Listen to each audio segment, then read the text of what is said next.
Logan, hi, how are you? I'm good. How are you? I'm good. Welcome to Behind the Laces. I'm so excited to talk with you. You have a very exciting Instagram profile, so now we get to talk on interview about who you are and get to know you a little bit more. So when you applied, you had listed the Bowling Green Marathon race to beat MS as a marathon that you did, and that led you into finding out about MS Run the US. So why did you pick that marathon as something that you wanted to do? Yeah, so after I got done with college and I finished cheerleading, kind of like I've said before, I wanted to find something to stay active and things like that. And so the only marathon we really have locally is the Bowling Green Marathon. And I've known a bunch of people that have ran that. And so I signed up for the half marathon originally 2 years ago. And so I ran that just because it was local. And then after that, I kind of fell into that runner's high. And literally the next morning, I signed up for the full marathon. So I've been really loyal to them, and they've been really gracious to me from the beginning and throughout this entire process. So it's been a very good choice.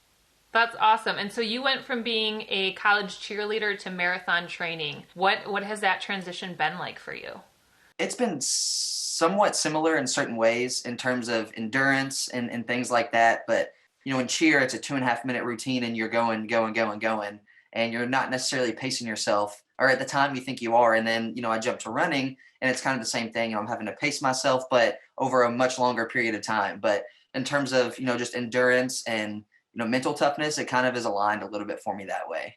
That's great. And so the marathon in Bowling Green, you started with a half, you switched to the marathon. Was that your first introduction to MS? Because they do the race for MS awareness and fundraising. Was that your first introduction to the cause? Yeah, so it was actually. And whenever I first signed up for the race, I didn't really think about, the race to beat MS necessarily. I just signed up for a race. And then after that, I kind of did some more research on the organization, and, they were really good with communicating and, being one-on-one with their runners. And so I kind of, got a little bit more invested in their Instagram profile and just what they do, which kind of led me to MS Run the US. So, it's been a blessing in disguise, really, just kind of getting involved with them and slowly, learning more about what MS is and both organizations, the BG 26.2 and MS Run the US. What did you think when you found MS Run the US in comparison to running one marathon? Now we do 6 in 6 days. I actually came across MS Run the US from a post that the Bowling Green Marathon page put last year whenever you all ended the virtual relay.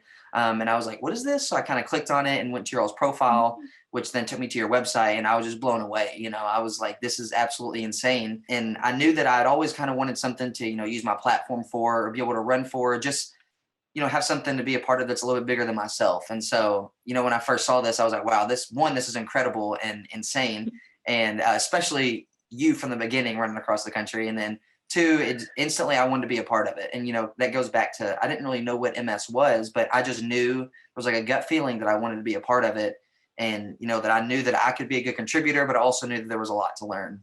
Now, you went on a weight loss journey yourself, from being a cheerleader to the fitness profile that you have now and just all of the activities you do, being a marathon runner. What was that catalyst for change? Going into my senior year in college, I actually took an internship in Atlanta, a city where I'd never been before. I knew no faces there. So it was just kind of a big jump for me, a really big risk. And I knew that, and at the time I was sitting at like 235 pounds, this little 5'7" kid at 230 pounds shows up in Atlanta, and I knew that I wanted to lose weight. And I was like, well, now's the perfect time, because one, I'm on a budget, and two, I'm completely by myself. And this is, just a really good opportunity for me to focus on myself. So I kind of took that for 2.5 months and ran with it. And it changed my life, really, just going there and, just being by myself and focusing on just me for 2.5 months. It helped me grow a lot mentally and obviously physically. And the pictures are, the transformation's huge, I think. It's just, it's great. It's inspiring and motivating. How would you like your story to motivate others going through or wanting to go through a transition like that? Yeah, I think it's just telling people that you have to start somewhere, and, I listened to a podcast actually this morning on my run talking about, you have to start somewhere, whether it's, people compare themselves to other people so much, but then on social media, you tend to miss where people start from, and you only see where they're at right now. So that's why for me, I try to constantly reassess myself and see where I'm at, and always remind people and, humanize myself as much as possible and show them, this is where I started. I never ran more than half a mile until, 2017 really, you know? And so now I'm trying to run a marathon a day for 5 days. And so that for me, it's just showing people that one, you have to start somewhere, and two, you never know where you can take yourself to. I love that quote where it says, don't compare your chapter 1 to someone's chapter 25. I think that is so relevant because we miss the grind, right? You don't bring people on the grind when you wake up at 4 a.m. or 5 a.m. when you're all those hours that you're putting in the miles. They don't see that in the Instagram profile and through the weight loss journey too. They don't see, the meal prep. They don't see the grocery shopping, the choices you have to make. So I think that's so relevant that you're, be proud of where you're starting and start your journey where you're at and have those goals that you're going towards.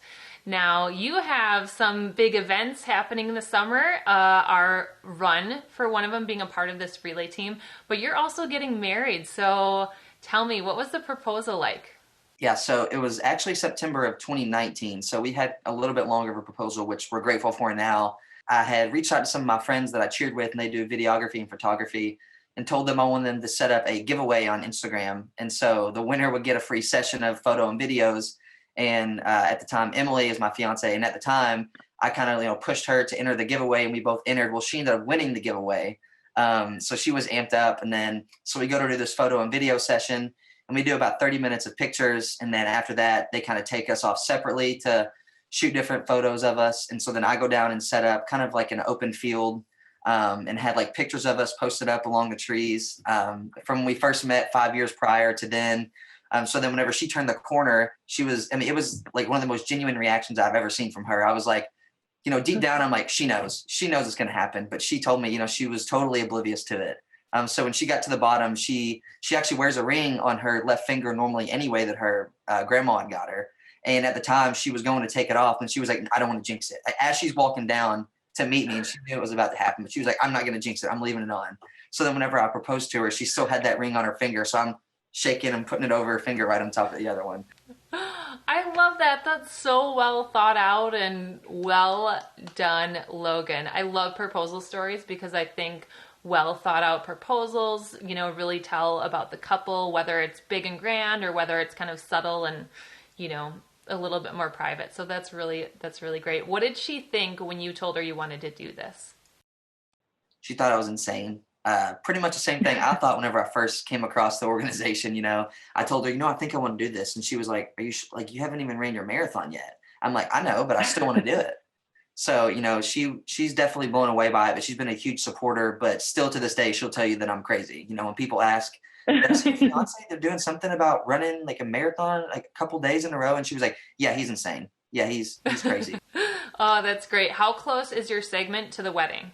A pretty crazy. So we actually are buying a house right now. So we'll close on our house middle of April.